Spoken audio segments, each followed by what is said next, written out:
Well, really quickly, Paul, can you just give us some feedback on that last slide of Joanna's, just to loop back what you're seeing in terms of willingness to pay and what can be done to shift that, or maybe just even comment on Joanna's slide in terms of willingness to pay, which I think is a big driver. Yeah, Joanna, great slide. It's the first time I've seen that level of detail, and the survey information bears out what we see in the marketplace. Ultimately, I think the answer here is the insetting slide that she showed, where you can actually have co-claims, where you have multiple partners working together to fund these reductions. We're fortunate to have a couple of those in our pipeline that we've already closed, and ultimately what that does is it reduces the cost for each of those offtake partners, so that as a percentage of the products that they're selling, the price goes down significantly. I think to date, the CPGs have led the way in insets, and they've borne most of those costs. What we're now starting to see is food service providers and retailers are now starting to step up. And as they start to, as long as you're vertically integrated in the same supply chain, and you can accurately track those products and ensure you have the accurate MRV to ensure there's no double counting, then that's really the best way to spread the costs throughout the value chain. And ultimately, that's going to be the driver to drive additional funding into the space. And Jenny, can I just throw to you in terms of protocols and methodologies? So this is certainly a barrier we're seeing in Australia. There's the regulated market, but also access to the voluntary market.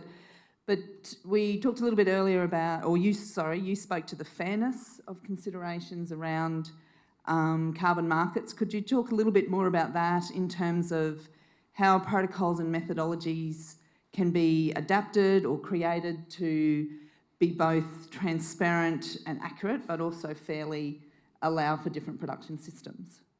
Thank you. Yeah, we're seeing a lot more of a push for high integrity within the carbon markets. The different carbon standards have different requirements beyond just the carbon measurement, but in terms of the level of stakeholder engagement required, the free, prior and informed consent that needs to be followed, and that kind of varies a bit across the standards. And some standards are now building out kind of nature frameworks that also include high-value social impact components as well. There's co-benefit certificates that you can tag on with your carbon credit. But I think across the board, all of the carbon standards are now going through a process of kind of reevaluating their standards and methodologies to make sure they meet these high-integrity principles.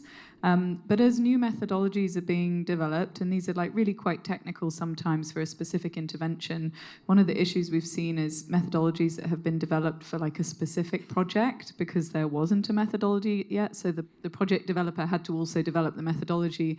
But then anyone else wanting to deploy that methodology has found, it's a bit too specific for that project context. So I guess a call, for anyone working on the methodologies is to really think about how you can make them as applicable as possible so that others can use them, because it's super time consuming and expensive to build out a methodology. It has to go through a whole validation experience and public consultation. So yeah, just thinking about the applicability of them.